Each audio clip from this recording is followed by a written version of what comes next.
This is La Brèche, a hairpin so tight it squeezes every bit of grip out of your slot car.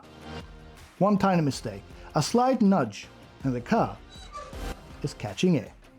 The easy fix will be a single piece of 9mm MDF board. Strong, dependable, but as flexible as a brick.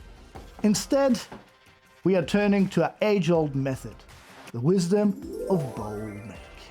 By layering 3 pieces of 3mm MDF, each one supple on its own, we evoke that classic craft. Stacked, they form a wall that is strong, resilient, and bends like a bow, following the curve of this corner perfectly.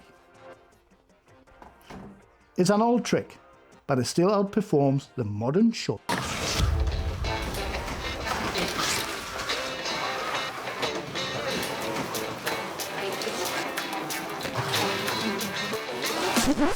Yep, this is me. And you're probably wondering how I got into this situation. The Erewhon Circuit is getting faster, and with speed comes the very real risk of sending your cars into orbit.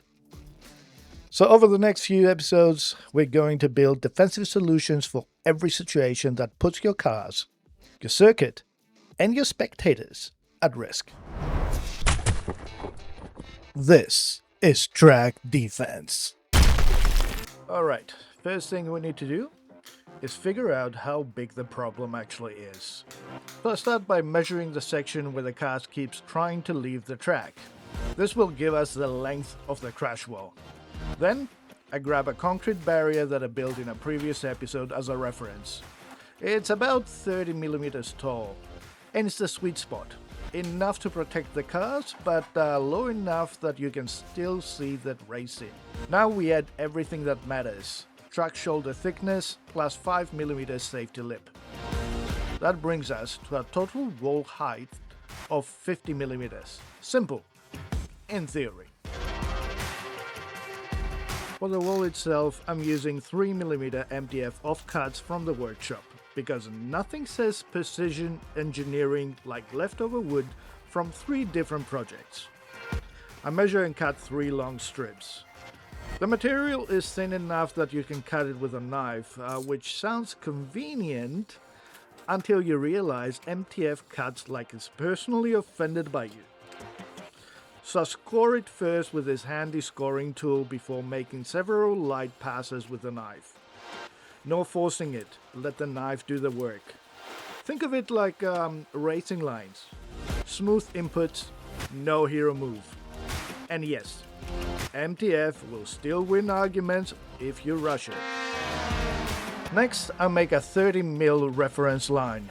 This is where the wall needs to sit on the track.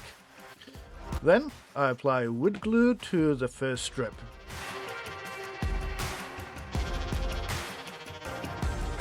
I position it along the curve and hold it down with nails while it sets. Nailed it. Then the second strip goes on. Clamps help keep everything together. Then the third. Layer by layer, this wall starts to take shape. Now, one side looks slightly wrong. The ends don't really line up. Believe it or not, that's intentional. Because bending MDF is less engineering and more control persuasion. So I left them long so I can trim everything perfectly once it settles. Next up is a straight after La Brèche. Same method, scoring, cutting, layering. But this section get a slight redesign. First problem, I don't have long enough of cuts. So instead of one continuous wall, I split it into 3 segments. Second change, this section doesn't need the full 9mm thickness, so we drop down to 6mm. Less bulk, cleaner look, no wasted material. Now, here is a trick. Instead of making both strips full height, I cut one strip at exactly 30mm.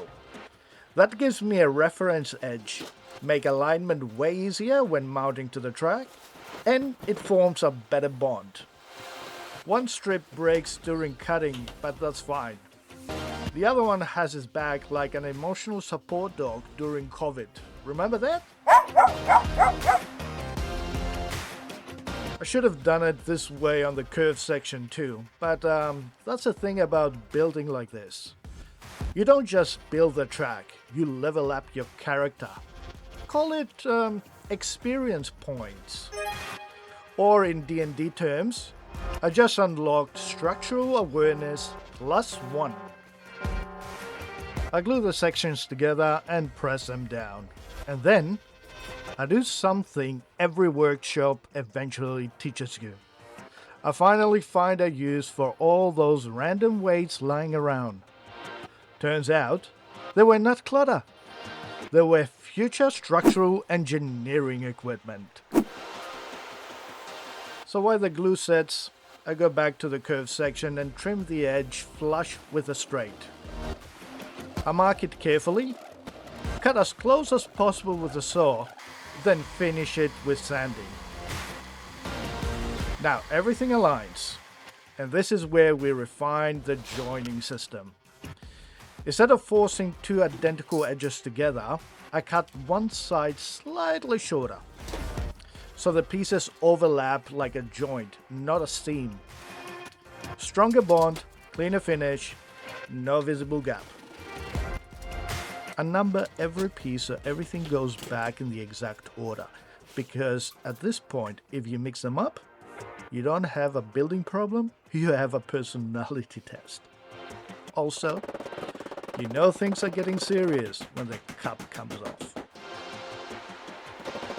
I just want to talk to him. Dad, this is ridiculous! I just want to talk to him. I just want to talk to him. I just want to talk to him. I just want to shoot him.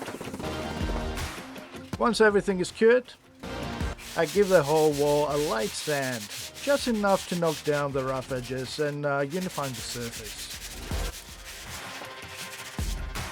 Then we move into paint. First layer, black primer. Not for color, for depth.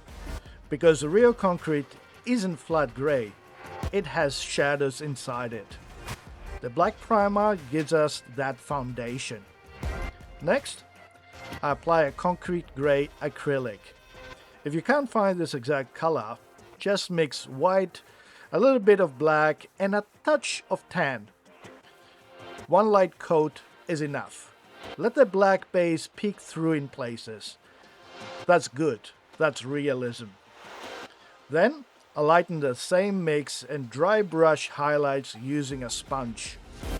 Random patterns, no symmetry. Concrete is never really symmetrical. It's just weather that gave up in some places but won in others. Now for the final layer, the wash. Black paint heavily diluted with water. About 1 part paint to 2 parts water. I apply it while the previous layer is still slightly wet. Help it run downwards. That's important. Don't control it too much though. Let gravity do most of the work.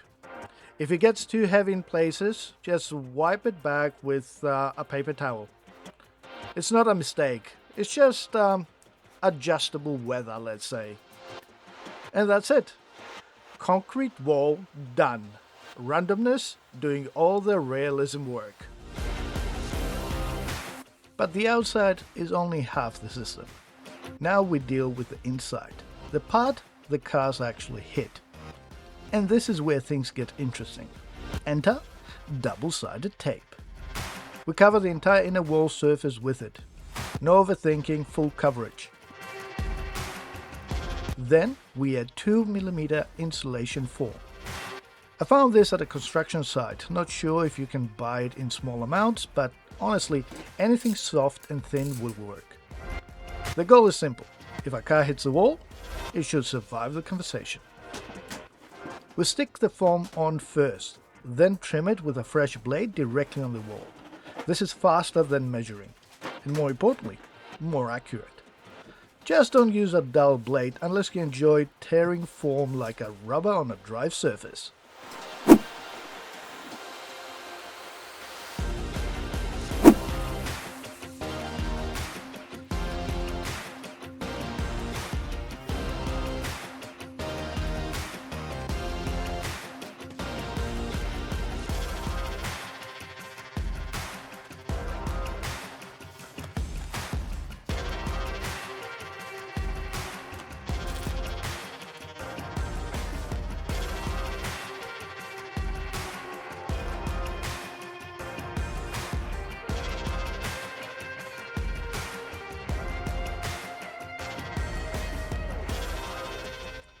Now we add the final layer, branding. Because this is still a racing circuit, and a racing circuit needs identity. I print out decals and mount them onto the foam using PVA glue, like a wallpaper, for motorsport infrastructure.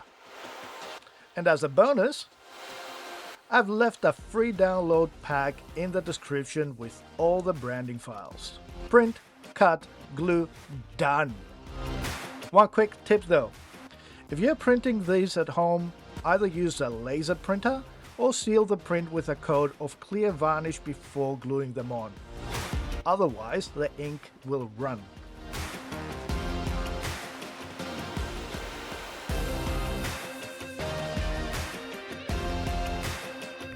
Bonus feature. For exposed ends like here, I add red and white tire stacks. Pure motorsport aesthetics. And also, they stop the whole thing look like it was built in a garage, even though it absolutely was. And if you are wondering why there is still a massive gap next to the wall, believe me, that's not unfinished. That's a whole other episode.